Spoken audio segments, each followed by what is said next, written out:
Tout dépendra de ce qui va se passer maintenant. Noriaki Kasai, l'un des rares, on en parlait, avoir pu empocher une victoire la saison dernière. Elles étaient peu nombreuses, ces victoires disponibles.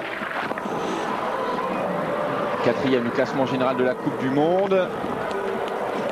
L'hiver dernier, 19e simplement. Un saut très pur, propre, mais qui manque quand même de distance. 109,50 m pour Noriaki Kasai. Il finit son mouvement un petit peu court, presque tard. Après, il est agressif, mais trop. C'est ça, hein. Il faut trouver la direction, la ligne du haut du corps en laissant travailler les skis. Et là, il vient un petit peu contrer l'effet de ses skis. C'est de l'histoire de placement, c'est pas grand-chose. Alors que pendant ce temps-là, en haut se prépare le Phoenix, Kazuyoshi Funaki. Kasai, 109,50 m, la 8e place. Stefan Horngacher, 8e du classement général de la Coupe du Monde l'hiver dernier, 18e hier. C'est pas mal, il sera dans le coup, il sera au combat, il sera qualifié pour la manche finale, même s'il a l'air foudrage à l'arrivée. Horngacher, il avait quand même pris l'habitude de monter sur les podiums cet été. Là, on me sent un petit peu frustré de ne pas dépasser le point K. Et l'année dernière, il avait signé comme meilleur résultat une 2e place. Horngacher, 7e provisoirement de cette première manche avant le passage du top 15. Martin Koch. Koch qui utilise des verres fumés, c'est rare. En général, quand on saute en nocturne, on prend des écrans incolores.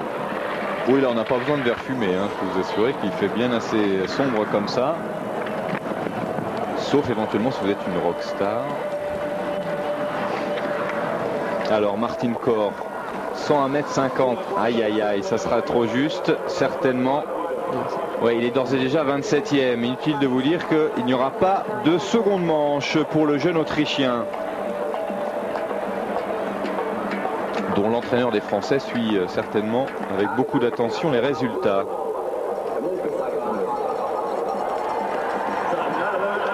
Lassi Uskonen. Il a fait sensation hier. Au premier saut, 126 mètres. Il n'a pas confirmé en finale. Non, puisqu'il a terminé 16e. Est-ce qu'il va nous remettre ça, le Finlandais? Non. Il a essayé, mais ça ne fonctionne pas aujourd'hui. Lassi Uskonen. 103,50 m simplement pour le jeune Finlandais. Il est de ce club, il est de Puyo. Il a du mal de trouver l'appui sous les skis. Mais bon, un petit peu dur.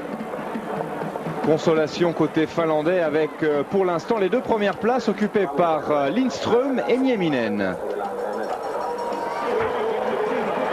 Tami Kiuru, le premier du top 15, le premier des protégés. 15e donc hier, 110,50 m tout à l'heure en qualification. Oui. Ah oui, on est passé dans une autre dimension. Alors, on voit la classe de ce jeune sauteur. Beaucoup de vitesse en vol. On va voir ses skis se déformer. En général, quand ça se déforme, c'est que ça va vite. Ça replie la spatule, donne beaucoup d'appui. Il n'est pas très haut, trajectoire rasante. Parce qu'on en parlait, le fabricant français de ces skis propose 2 skis différents. Un ski qui a été adopté par les Finlandais, un ski un peu plus souple. Il y a 2 structures, un ski en fibre de verre, les Finlandais sautent avec, des skis en carbone. Schmidt, c'est plutôt les Allemands qui sautent. C'est un ski beaucoup plus réactif qui vient vite, un peu plus pointu. Est-ce qu'on peut dire un ski plus planeur et un ski plus pousseur? Oui, en général, voilà le... Attention, ça va loin. Oui, très loin avec Jussi Tomäki. Tomäki, oui. Donc lui, il utilise des skis en fibre de verre. Les skis viennent moins vite en sortie de tremplin, donc c'est plutôt pour les sauteurs qui déclenchent assez haut. Là, on le voit avec sa ligne du haut du corps assez verticale et le ski vient pas heurter. Donc le même saut avec un ski en carbone, le ski va venir très très vite. Et peu de sauteurs peuvent évoluer avec ces skis en carbone. Schmitt le fait avec merveille.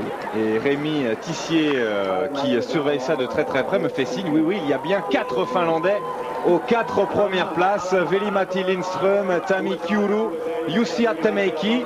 En l'absence de son frère, il fait le maximum côté familial. Et puis Toni Nieminen à la 4e place. Le premier non finlandais, c'est Jakub Janda. C'est parti pour Alan Alborn.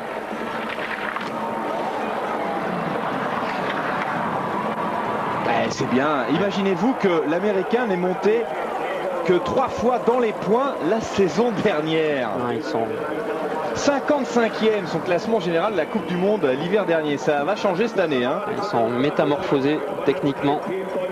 Ils évoluent avec beaucoup de confiance. Il sautait, il s'entraînait la semaine dernière à Rovaniemi. D'ailleurs, il y avait pas mal d'équipes. Et un jour, il y avait beaucoup de vent. Tout le monde a arrêté l'après-midi. Les Wiedeutzer, enfin les Autrichiens, les Français. Et seuls 2 sauteurs ont évolué, c'est les Américains. Ils ont fait la séance, ils ont fait 10 sauts dans un vent épouvantable. Et là, c'est dire, enfin, ils sont vraiment confiants. Oui, ils sont confiants. Alan Alborn, 118,50 m, la 2e place pour l'instant devant Kiuru et derrière Lindström. C'est parti pour Andy Goldberger.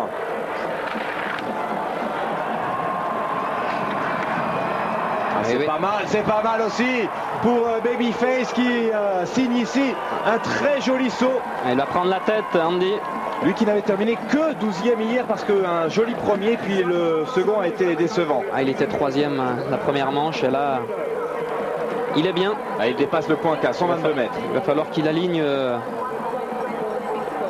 2 sauts.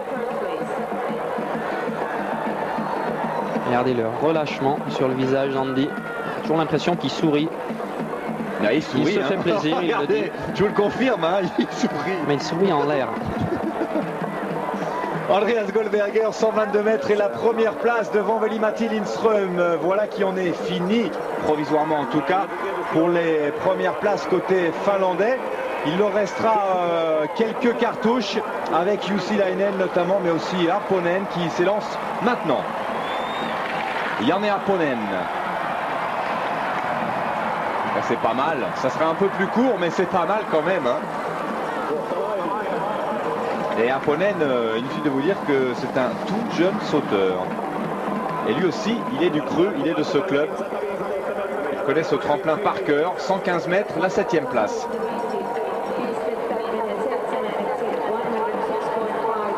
Bonne note de style.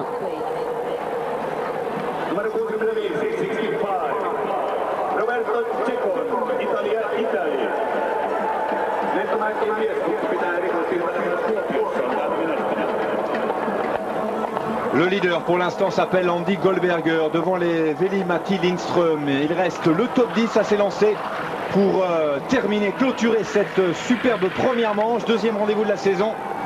Roberto Ceccone, l'Italien. Oui. Il vole bien. Hein, Regardez, on voit l'ombre, c'est impressionnant. Il passe au niveau de la bosse à 90 mètres. Je pense qu'il a 1 mètre du sol et il résiste. Oui, c'est son surnom, ça y est, j'ai trouvé. Hein, c'est Gillette. Hein. Il rase le profil du tremplin.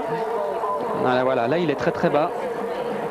Mais il tient grâce à sa vitesse et sa légèreté. Et quand vous parlez du Gillette, c'est chose qui est rare. Ceccone est rasé aujourd'hui. Non. Si. Tout juste. Hein. Non, il est rasé de près. Avec une biscotte. C'est ce qu'on me disait quand j'étais à l'armée. Roberto Ceccone, 120 mètres.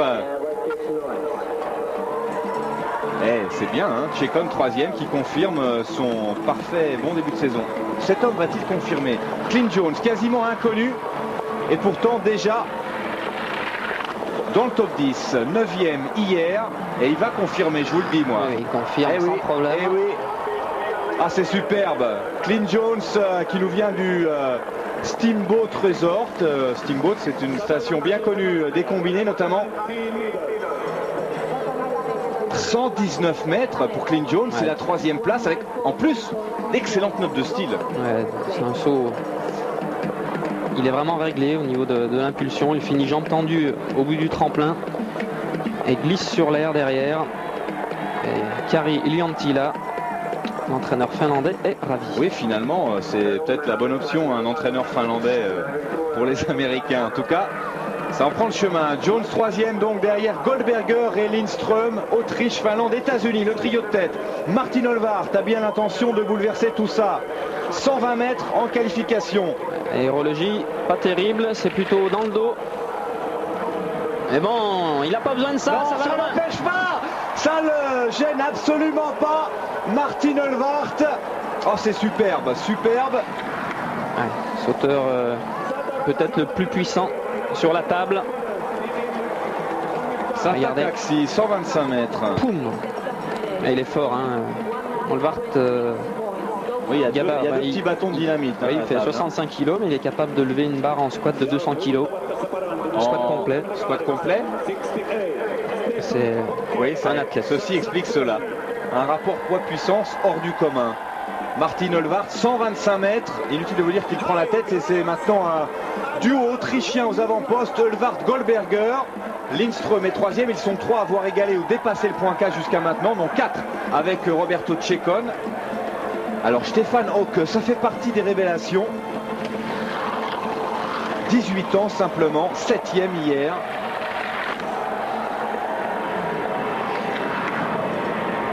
Il est bien, il est bien. C'est un planeur. Stefan Hauke. Oui, je l'avais vu un petit peu mal sur la bosse, il dérive sur la gauche. Mais alors, quel talent. 126 mètres. C'est Pierre Bailly qui est en haut, hein, donc il y aura de l'élan, il ne faut pas s'inquiéter. À la table, il n'y a rien d'exceptionnel. Bon, c'est efficace. Ça pousse, mais c'est là où il est fort. Il essaye de travailler au-dessus de ses skis.